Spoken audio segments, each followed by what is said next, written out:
Welcome to Everything Co-op, bringing you information on how cooperatives can help improve your quality of life. This show is being sponsored by the National Co-op Bank, NCB. The NCB is dedicated to strengthening communities nationwide for the delivery of banking and financial services for the nation's cooperatives, their members, and other socially responsible organizations. For more information on the power of community ownership, visit ncb.coop. That's ncb.coop. Now stay tuned for your host, Vernon Oakes. Good morning, everybody. This is Vernon Oakes, and the program is Everything Co-op. This morning, we're having a conversation with Mr. Maurice Smith, who's our first of 4 inductees into the 2023 Co-op Hall of Fame. Good morning, Maurice. Good morning, Vernon. It's a pleasure to be with you here this morning for this conversation. It's a pleasure having you, and congratulations on being inducted into the Co-op's highest honor in being inducted into the Hall of Fame. Just really glad to see that you were inducted, buddy. Thank you. Yeah. Thank you, my friend. Yeah. So let's start talking about how you got into this. In your co-op world, it's been in the credit unions and the financial institutions. So how did you get started into this credit union? Well, thank you, Vernon, for that question. I recently retired from my role as a CEO of a credit union this past January, after 43 and a half years in the business. But I often tell my friends that my career actually began 10 years prior to that, at the age of 12.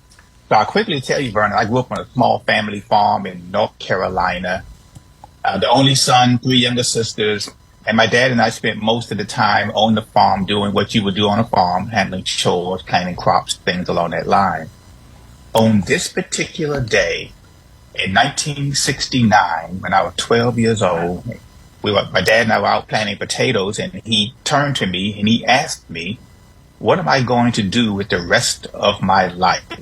Now, Vernon, I'm 12 years old. I'm trying to figure out how girls work. But Dad said, Maurice, you don't have the luxury of going through life trying to, You were trying to figure out how girls work at 12. I didn't get that to 15, so okay. Maybe I was more advanced. Yeah. I doubt it.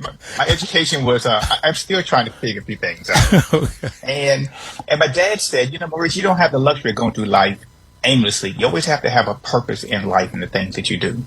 He asked me to choose my career. I didn't know what to say. And so I asked my dad, could I have 24 hours to think about it? He said, yes, but tomorrow this time, I want your answer. The following day, we take receipts, farm receipts, to the local community bank. It was called Walker Community Bank at the time, no longer exists today. And my, task was, as we were standing in line, waiting for a teller to become available to take our deposit, I noticed this gentleman sitting in an office in the corner, and it was a glass wall, so I could see certificates on his walls, and I could see important papers on his desk. I could see he was wearing a white starch shirt and a necktie and a suit. And I asked my dad, who is that man, Dad? And my father said, that is the bank president. And I thought, that's what I want to be, Dad. I want to be a bank president. Now, Vernon, this is 1969. Though they existed, because I've read Jet and Ebony magazines, I had not seen in my particular community an African American in such a position. My dad looked at me and he said, you want to be the bank president? I said, yes, Dad, that's what I want to be. The next 3 sentences out of my dad's mouth would change my life. And he said, well, then you need to go to college. You need to major in business, and I will help you. And though my dad did not go to college, and he was accomplished in so many ways, the next few years on the farm, all our conversations changed. He grilled me on Keynesian economics, on the rule of 72, the power of compounding interest, the effects of communities who have economic resources and those who don't, and the deprivation of poverty and the inconsistency and inequities of wealth in communities. Those are the kind of conversations my dad had. And that prepared me for this trajectory of working in credit unions, not a bank, but I made out better. I worked in a credit union, a co-op. Well, three things. Go to college, major in business, and I will help you. Is what your father told you. Yes. That next day. He gave you 24 hours when you said you want to be a black bank president in North Carolina in 1969. Okay. Exactly. I had not seen in 1969. In 1969, I would have been 21, 22, and I was graduating. I was a senior at college, and I had not seen a black president of a bank. I had not even seen a black bank, didn't even know there was such a thing as a black bank. There were, I have found out since, but I didn't know about them in Bluefield, West Virginia. And you were in North Carolina in a small community. I'm in a small community in West Virginia. But it's interesting to me, you walk into this bank and you see this man. Do you have any sense about what about this man made you say, I want that? You know, Vernon, that's a really good question. And I don't know what inspired me to want to choose that for a career, except seeing the certificate, seeing his desk, seeing his apparel, his clothing, his presentment. It appeared that he had the authority and the opportunity of affecting other people's lives. I imagine people may come to him who need advice on investments and perhaps need loans for their family's needs and just need guidance for their businesses. I would later learn that financial services would play such a critical role in many households and communities and neighborhoods that the difference between a community of wealth and means and a community that lacks economically is money.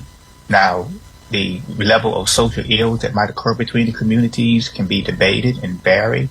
But at the end of the day, the things that give us the best lives usually result in our ability to receive economic resources and also financial understanding of how to use those resources. Maybe my 12-year-old self started to realize that just by looking across a bank lobby at the time. I'm also just amazed at your dad. Yes. He started talking to you about Keynesian economic theory and deprivation of poverty and the difference between a community that has wealth and a community that lacks wealth. I don't know if my father worked on the railroad hauling coal. I don't know if my father would have had those kind of conversations. He was in World War II. He was very much worldly. He watched the news, and he and my granddad, who was World War I vet, would talk about what's happening in the world. But he didn't understand.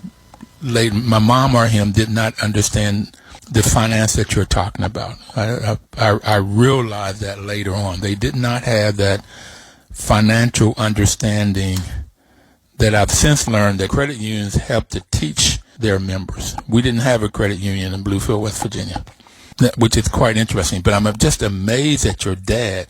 Do you have any sense of where he got that knowledge that he could pass it on to you? Astute question. I do not know. Now, my dad was a voracious reader, and he would read the newspaper every single day. He would go out, we would tend the fields and do things, come back in for breakfast, and then he would spend time reading the newspaper. I'm sorry, I got to cut you off. You went to work and then came back and ate breakfast. I thought you ate breakfast first and then went to work. No. Vernon, on a farm, my dad would say, Maurice, if you get up and the sun's already up, you've wasted half the day. So we were up at the crack of dawn. And there were chores to attend, crops to harvest, things like that. And then our mom would signal for us to come in to have breakfast. That was a morning break. And then we go back to work, to tending to what needed to be done that day. And during that break was the opportunity to read the newspaper. And my dad would then point out to me things that are going on in the world. And he would ask my opinion. Why is this happening? And he and I would sit. It wasn't so much a debate. It was more of instruction. He wanted me to understand my decisions and what kind of impacts they have by learning from the decisions and the mistakes of other people. Maybe he picked up Keynesian economics on the newspaper, but he wanted to make sure I understood these theories. And this whole compound interest is one that's, I majored in math, and when I was able to get to this compounding interest, that was just phenomenal to me. How when you put something down, what was it? If you put something, $100 down a month, and at 7%, in 10 years, you've doubled what you put in? I believe that's the formula. Yeah. Yes. So whatever you put in, $1,200 a month, 10 years, $12,000. At the end of 10 years, you got $24,000. You doubled your money. And yes, to learn that and to watch it, it's phenomenal. And my parents, if they knew that, they didn't live it. And I thought I wanted to be a banker, but not until I was in grad school, because the bankers seemed to always have money. Okay. Okay. They either knew how to manage it, they knew how to get it, or knew how to keep it, but they seemed like they had money, which gave the guy that you saw that had the starch white shirt and the tie and the suit and the placards on the wall, that money helped him to get that knowledge and to buy those things and have that desk. Yeah. Phenomenal at 12. Okay. Absolutely. Thank you. How did you then get to co-ops? And I want to, before you answer that, I'm going to want you to answer that when we come back from break. We're going to take our first break. But it's you were at a community bank and you ended up in the co-ops or credit unions.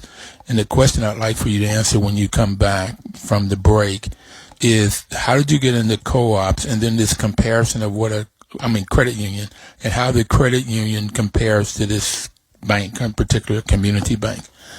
But so far, it's fascinating, Maurice, that your father had this view of the world and the future, and he could help you and told you got to go to college, major in business, and then he would help you. That's phenomenal. We'll be right back. Please don't touch that dial. This is WOL News Talk 1450 AM and 95.9 FM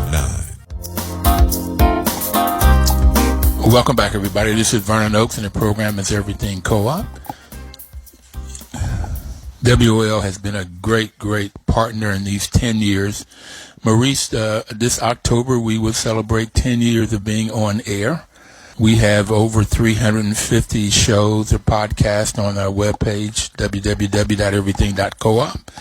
And this one will be on that webpage in a couple of weeks. But WOL says their motto is that information is power. And that's, to me, what your father was saying to you. You got to go to college. You got to major in business. You've got to get this information. But a guy named Papa Sin, a brother out of Senegal, that first month in October 10 years ago said, it's not the information that you get the power from. You get the power when you put the information into action. If you don't put any action on it, it's just like not even having the information. So it's going to college, major in business. Your father will help you, but I guess the question becomes, how did you take that knowledge you got in college and talking to your dad about all of those conversations, put it into action and get the power? Bernie, that's a really good question. So I majored in business administration at the University of North Carolina in Wilmington, and the business school curriculum there was probably not completely unlike most business schools. I took classes in accounting and management and marketing and economics and so forth. I didn't have an opportunity to take a class in cooperatives. It wasn't offered. And even in the finance and the business classes, the management classes, the notion of cooperatives wasn't even mentioned. So that was a foreign concept to me. But I've had this upbringing from my father to believe that banking and finances are tools that should be used for good, is to provide resources for communities and help uplift individuals and households. And so business schools teach you basically that the value proposition is a binary equation. There are winners and there are losers. in a transaction or a business deal. It never occurred to me that members of a co-op could actually sit on both sides of the equation, be the supplier and the consumer or the user of the service, by participating in how the operation works. And so when I graduated, I thought, well, I'm just going to be in this, business world where you get to eat what you kill, and that's just the way it works. And a friend introduced me to the State Employees Credit Union and said, you get to exercise the banking discipline that you've been talking about, but in a kinder, gentler, more ethical way. And so began my career as a loan officer for State Employees Credit Union on August 20th, 1979. And I haven't looked back since then. So I have enjoyed this career. And Vernon, if I could be a little bit transparent, I really credit this as being the favor of God that you've led me down this path. And it's been fruitful for me and for my family. Okay, so you got your natural father and God, the Father, ordering your steps. Yes. Okay, creating a path. And this friend told you about this loan officer position, or he told you about the whole credit union, what makes it a friendly or ethical way of banking, of financial transactions? Yeah, both. Yes, he told me about both. And my dad was really excited about the fact that I was going to become a loan officer, because he said, you have the opportunity of helping people, meeting them at the point of some of their greatest needs, and finding the way to resource the credit union's services and products to help families. And those were learning years for me. But as I even think decades later in management, what comes to mind to really draw connectivity between decisions I'm making and how it affects somebody is those early conversations I had with members about how could we help them. And that has not left me to this day. Well, Chuck Snyder told me what got to his heart was a lady came in when he was a loan officer and wanted money so she could put the security deposit down to get an apartment. She needed help getting an apartment, and he said that he helped to get her the loan. She got the apartment, but she would come back in and thank him over and over and over again of how much that helped. It is amazing the amount of help that you can give a family as a loan officer. How long did you do that? You started August the 20th, 1979. How long did you do the loan officer position? Yes. I was a loan officer for about 2.5 years, and then was given an opportunity to open a branch for State Employees Credit Union, and then to go to a larger branch after that, and would eventually make my way into marketing and training. And then in 1992, would make my way to local government federal credit union, where I would stay until I ended my career. So in that first 2.5 years, you have any sense of how many families you were able to help as a loan officer? Repeat that again. In those 2.5 years as a loan officer, 1979 through 81, 82. Yes, sir. You have any sense of how many families you were able to help? Oh, I don't know, Vernon. In a typical day, I might write 20 loans in a given day. Wow. So imagine the day. This was before there were smartphones, before there was apps, before you had a lot of the remote ways of providing financial services to the membership and to the public. So every loan was a handwritten single conversation in person with a applicant to make that decision. And so it was very manual, non-technical, and it required face-to-face. And that, that might seem inefficient by today's standards, but it was also an opportunity to build relationships. And as we were making a loan, and as you're having a conversation and getting to know someone to figure out what they really need, it was also an opportunity to explain we are different as a credit union cooperative, and here's what we offer for you. So it might seem like a slower time than today, but I'll have to one day do the math to see how many households, perhaps, I played a small role in helping. I was with you until you said small role. I don't think it's a small role.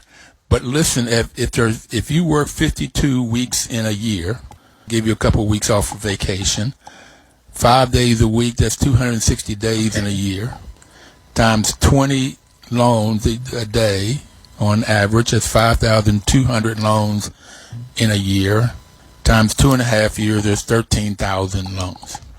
So you may have helped 13,000 families. And I would suggest to you I remember going to a loan shark with my dad and mom. And this building is still there in Bluefield. The business has been gone a long time ago. And watch my father almost beg for a loan. Almost beg somebody to give you some money and probably pay 21% interest or something worse. Okay? So to be able to help 10,000 families, 15,000 families without an app, without the phone, and talk to each of them and take that handwritten application and make a decision upon. In my world, each of those are huge. There's nothing small about them. Whether it's Chuck Snyder helping this lady get an apartment, huge. He come back and thank him, or whatever that loan was for. What do you say? That provides gravity to the work that we all do in credit unions and all cooperatives. And if we think about the impact we have in our various industries, there has to be a multiplier effect to it, because we start off with 12, 13,000 families, but we think about their extended families and those who have influence and need from them, and you multiply that times however many loan officers, how many credit unions, how many cooperatives we have. Imagine the impact we are having on the economy at whole and the world at whole, because we do what we believe is the right thing. Sir, that's why I love talking to you and other credit union workers, employees, managers, presidents, because you can really help a lot of families. You can really help a lot of people, and you do. We'll be right back to talk some more about the work that credit unions do in supporting families, particularly Black, brown, and indigenous people in those communities that are less resourced, have less income. We'll be right back, please. Welcome back, everybody. This is Vernon Oaks, and the program is Everything Cooperative. We have Mr. Maurice Smith with us today, who is our first inductee into the 2023 Cooperative Hall of Fame. Maurice, you used to be the chair of the National Cooperative Bank, and one of the things that the bank has done has been they've supported this program since our beginning, as I said, October 10 years ago. NCB's mission is to support and be an advocate for America's cooperatives and their members, especially in low-income communities, by providing innovative financial and related services. So that's, as I said, you used to be the chair of that board, and NCB has just been a great partner. How was it for you working with NCB, National Co-op Bank? Thank you, Vernon, for that question, and perhaps an opportunity to walk down memory lane just a little bit. I was introduced to the bank by Chuck Snyder, rest his soul, and he embodied the enthusiasm and the commitment to cooperatives. And I was quite impressed on how he saw the banking field, the banking business, as being a conduit for helping cooperatives provide services for their communities and also for their members. So it was really quite the privilege and the blessing to serve on the NCB board. That was my first opportunity to serve in a capacity like that with individuals representing other fields in the cooperative business. So most of my career has been, my entire career to that point, had been just credit unions. We were cooperative, knew other cooperatives existed, but didn't get a chance to collaborate very much with them on a professional level. And here I am sitting at a bank boardroom table with these other very smart, inventive, innovative, committed professionals from the various silos within the cooperative universe. And I am learning so much from them and how NCB pours into these cooperatives and have the commitment to continually serve them. So whatever value someone might think I provided to the board is serving that capacity, I reap so much more value for myself just by being associated with such really good cooperatives. So I have written it down to 4 sectors, and it depends on who owns and controls the business. If the business is owned and controlled by the employees, then it's a worker co-op. And this could be any business you could think of. If the business is owned and controlled by the persons that uses the products, then it's a consumer co-op. And credit unions are owned and controlled by the members there that have checking accounts. Housing co-ops, most food co-ops are consumer co-ops, REI. In Maurice, there's a health clinic in Madison, Wisconsin that's owned by the patients. And I would love to be able to be in that kind of health clinic, so I would have a say in how that clinic works. And then the other 2 types is a group of people or businesses come together to create a business to purchase what they need to produce whatever they're producing. Farmers use this a lot. Artists are beginning to use it. In DC, there's something called Consumer Purchasing Alliance. This is a purchasing co-op. And you get that people, there's a group in Pittsburgh, Ujamaa, that are artists. They're black female artists, and they do jewelry and painting and sew clothes.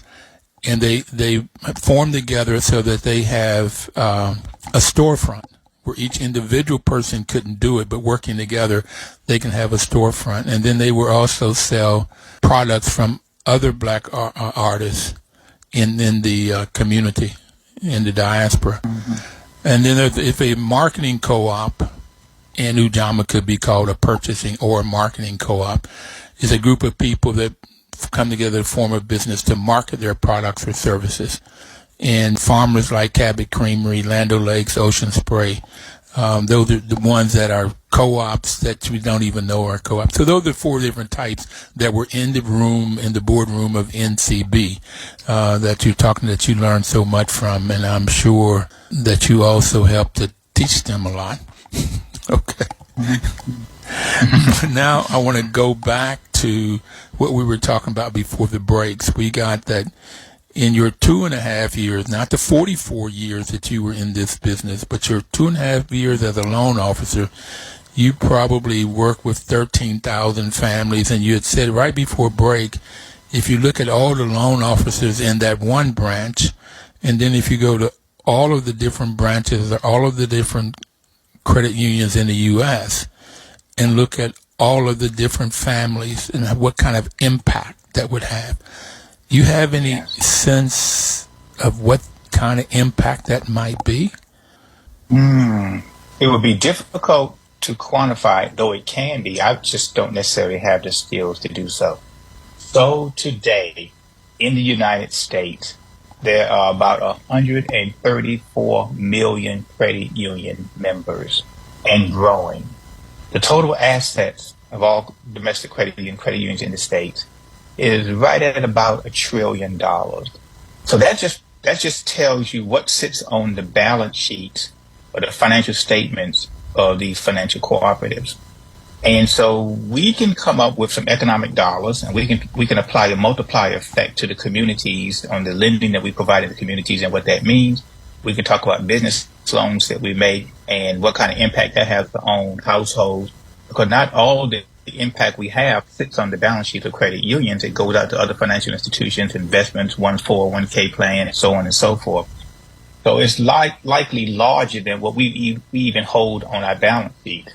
What's hard to measure is the true value of being a member of a cooperative that's owned by its participants.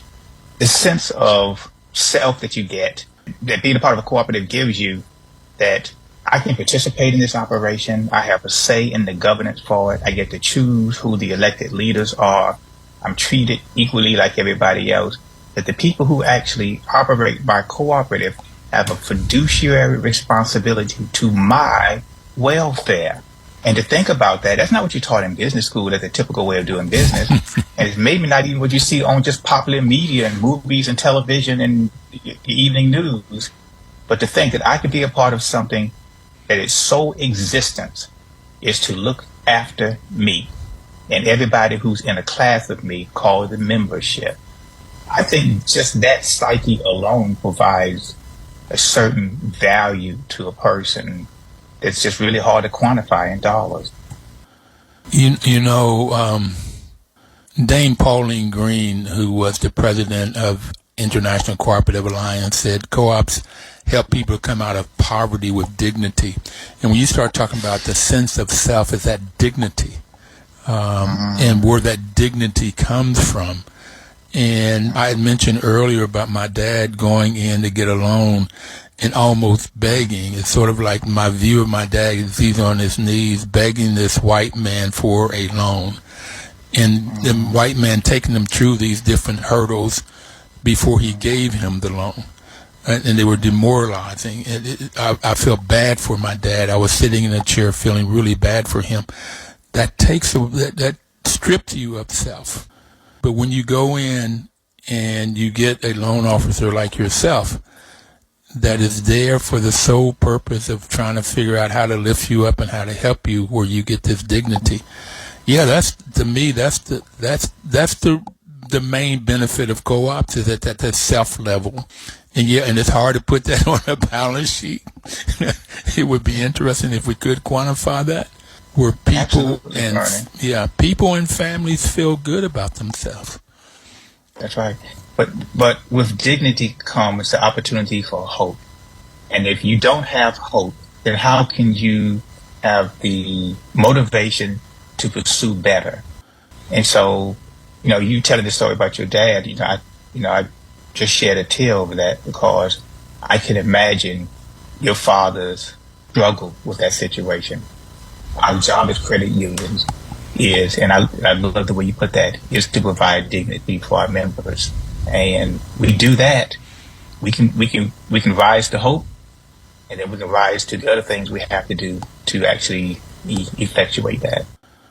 So this hope, and it's interesting because we're ended up going far away from banking, and we're into what does it take? Because I have it coming from West Virginia and the opioid problems there and the different drug there, is that people don't have hope. The minds have closed down. They've got broken heels and broken bodies, no hope, and so they self-medicate. And to me, that's what happens when you don't have hope. But you can get dignity by banking or by working in a worker cooperative or one of these other co-ops that we talked about in these different segments of co-ops, and I live in a housing co-op and have a say in how this works and operates. And so there's the other 57 people that live here, families. You get this dignity, and that you can't put a dollar figure on that. We can't put a dollar figure on that, but I believe you can put a dollar figure on the absence of hope. And those are the social ills that many of our communities have to suffer with today. So banking is a commoditized business. Our services and products look into the casual observer like everybody else's product. It's what we do with that and how we deliver it that makes a difference. So if somebody's not a member of a credit union, how can they find a credit union? That's a good question. Many of our states have league trade associations that will connect you with a credit union. I would suggest 1/3 of the United States population is a member of a credit union, so you can talk to your family and friends and sometimes those connections will get you into a credit union as well. The internet is a marvelous thing, so you can Google financial institutions and see where you may qualify. But in many instances, in most communities, you should be able to find an institution that wants you to be a part of it, part of their family, and they would welcome you and with open arms and serve you with the products and the services that you need. So, Maurice, we could spend another 2 or 3 hours, 4 or 5 hours, talking about your 44-year history in this credit union movement and what you see for the future with credit unions and banking. We're going to have to take our final break here. And I want to come back and talk about future. We won't be able to get all 44 years of your career at this hour. But you also got me with 1/3 of America's population. There's 134 million credit union members are members of co-ops. And so you could probably just ask family members and friends and find out about a credit union. Do you see that share increasing?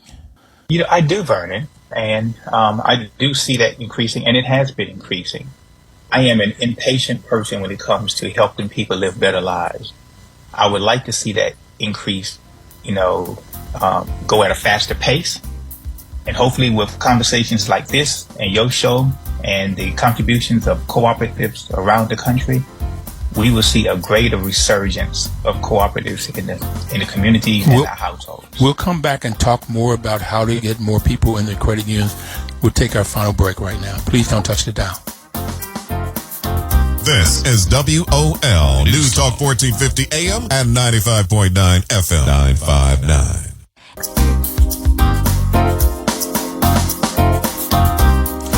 Welcome back, everybody. This is Vernon Oakes, and Mr. Maurice Smith is our guest today. He's the retired CEO of Local Government Federal Credit Union, the 4th largest credit union in North Carolina. Maurice, in his term there, led the expansion of the institution 16-fold organic growth rate to current $3.8 billion in assets with 400,000 members. So that's one credit union in North Carolina. And you said there are 134 million members in the U.S. And I said right before we wanted to come back and talk about how do we increase. I'd like to do my part with this show, but how do we increase members into credit unions that they not only can go in and get a loan and work with a loan officer there that help them, but they can also feel really good about themselves and have dignity and hope.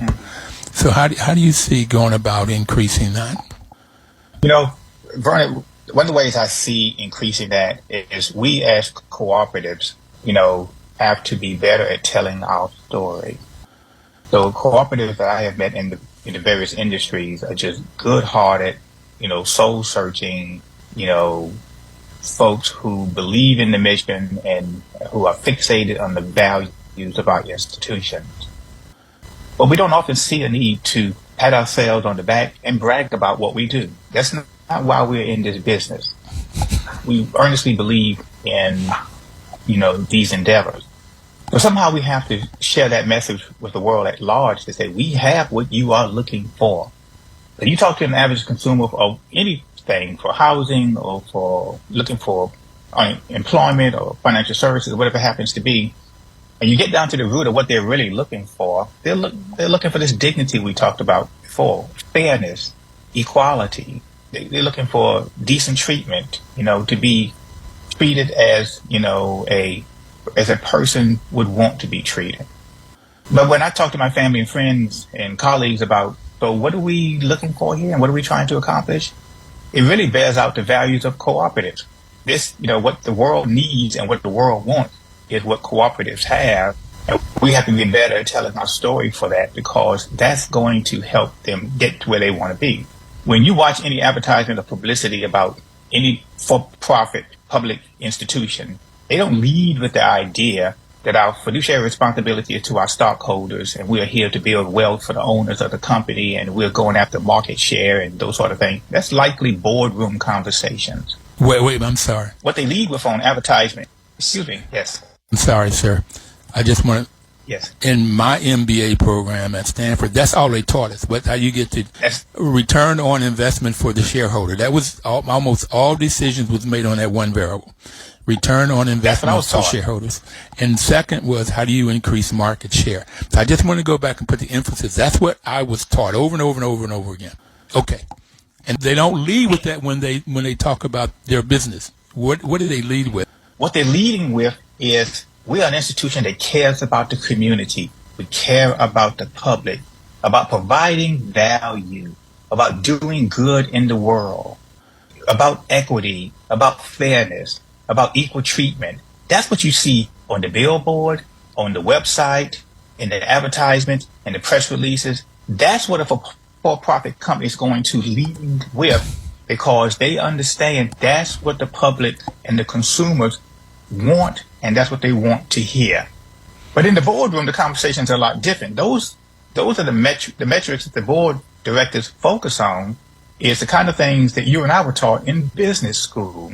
And that is return on value, shareholders, return on equity, those kind of things. Those are the kind of conversations that don't make their way to Main Street, USA. But when we have our conversations with cooperatives, the same thing we talk about in the boardroom is the same thing we talk about in public with the membership. And that kind of visibility and transparency presents a certain honesty to the services that we provide to our members or to the public at large. And so connecting those two and having members and consumers at large understand you can do business with an institution that doesn't have a dual personality. It is focused on you, period. That is the fiduciary responsibility we have. Focus on you.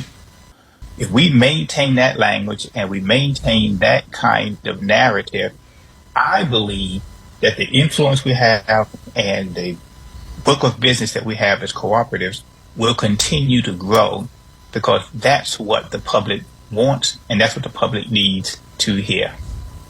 Well, I have it. The reason we have this show is so that we can promote this co-op model, to tell people about the benefits that one gets by being a member of a co-op. And right now we're talking about a member of a credit union.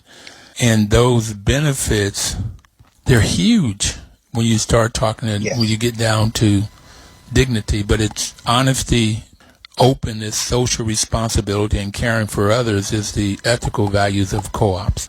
And with those ethical values, and I say that a co-op is a co-op if it's operating with the values and principles of cooperation, not what they call themselves, but if they're operating with those values, then it's a co-op. So I guess I'm wondering, how do we, as an industry, how do we promote co-ops better than what we do right now? You said it earlier. We talk amongst ourselves and we tell our stories amongst ourselves at credit union meetings or so forth. But how do we get those stories out to the public in a much better way? Good question. Good question, Vernon. So I want to backtrack just a little bit. But I don't want to suggest to your audience that I villainize for-profit companies. They have a role in society and what they do. What I would like to suggest and maintain is that the public at large need to be informed to make a decision as to whether they want to do business with a co-op or a for-profit corporation. And the way they do that is to have the presentment of both options available to them. It begins, perhaps, Vernon, with what you and I learned in school. So there wasn't an opportunity in school to take a class, not even an elective, on cooperatives. So maybe every business school should teach cooperative financial services or cooperatives and biz in general about here's an alternative business model for you. Then we can get into to even in high school teach cooperative services as an alternative for you, a preferred alternative for you. And then we find ways to repeat that message to the public at large that cooperatives are here and available for you. I like to tell my friends, cooperatives are all around you. They don't necessarily lead with we are a cooperative. because it takes time to tell the real complete story as to what we believe and what we're all about. But they're all around us. We just see them as just another type of business in the community and don't really focus on the values underneath there. What we tried to do with our credit union was lead with the values. Yeah, we could lead with pricing, and we could lead with, convenience and branch locations, and we could lead with some features of product. But that just means I have to compete with everybody else on the same metrics that's typically presented. I want to compete with values and philosophy and principles, because nobody else has the wherewithal, the authority, or the credibility to say what a cooperative can say. And I think that gives us a competitive advantage. I think it gives a competitive advantage and an overall much better product. Okay. Yes. Okay. So, other than promoting co-ops and values, where do you see the future? And you only have a couple minutes to say this. So, where do you see the future of co-ops, in particular credit unions? Vernon, I am so bullish on credit unions. I can't even see straight. I just believe that credit unions continue to have a bright future. This is a growth movement. I wouldn't suggest to anybody that credit unions or cooperatives have reached an inflection point where we're thinking, okay, there's a decline on the horizon. We're continuing to grow, and we're continuing to refine our message and continuing to refine the way we serve our members. The Rochdale principles were developed in 1844, 179 years ago. And this, to me, still feels like a young, new industry, that being all cooperatives. I think the prospects are high, and I'm just looking forward to seeing what happens next and the new horizons that we're going to create for serving all of our members for all co-ops. Well, Sarah, that's a good place to leave it. It's been a pleasure, Maurice, to have you on today. I thank you so very much for your 44 years and for sharing it with us today. Thanks a lot. My pleasure, my friend. Thank you. And you look like you're young enough. You've spent another 44 years doing this work. So looks like deceiving, Vernon. And everybody out there, we'll see you next Thursday. Please live cooperatively and find a credit union. Yes.